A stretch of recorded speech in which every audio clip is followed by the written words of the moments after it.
আসসালামু আলাইকুম। আশা করি সবাই ভালো আছেন। আপনার আশেপাশে কিছু আপনার আত্মীয়-স্বজন আছে, যারা জীবনে কখনো আপনার খোঁজ নেয় নাই, আপনার কথা কখনো মনে করে নাই। আপনি যখন দূর সময়ে ছিলেন তখন আপনার পাশে আসে নাই। আপনি অনেক কষ্ট করে মনে করেন যে সফলতা অর্জন করছেন। এখন দেখবেন তারাই আপনার দোষ ধরার জন্য ব্যস্ত হয়ে পড়ছে। কিছু আত্মীয়-স্বজন আছে, তারা বলবে, আমারে জিজ্ঞায় না, আমার খোঁজ খবর নেয় না, আমার কোনো উপকারে আসে না। কেন রে ভাই, এগুলা কেন বলো? তোমরা কয়দিন তার উপকারে আসছো? যখন সে খালি পকেটে ঘুরছে তখন তোমরা কোথায় ছিলে?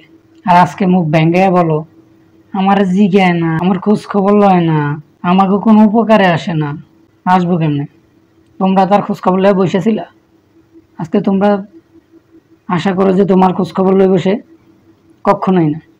এটা হয় না, প্রকৃতি এসব মানে না। শুধু শুধুই আমরা এসব করি, নিজেকে হাসির পাত্রে পরিণত করি। তা আশা করি এইসব থেকে ফিরে আসেন।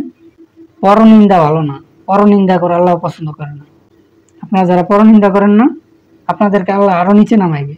যে সফল হয়েছে সে কখনো পরনিন্দা করে না, সে তার কাজের দিকে মনোযোগ দিচ্ছে এবং সে সফল হয়েছে। আপনারা কি করছেন?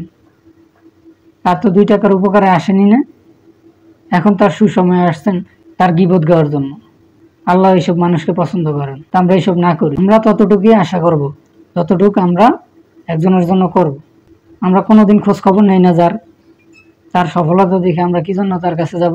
তাই কেন আশা করব আমারে দেয় না, আমারে থয় না, আমারে খাওয়ায় না, আমারে জিজ্ঞেস করে না? এই বিষয়টা আমাদের সমাজে বেশি হইতেছে। আশা করি আমাদের মাঝের এই সকল মানুষকে আল্লাহ হেদায়েত করবে। আল্লাহ হাফেজ।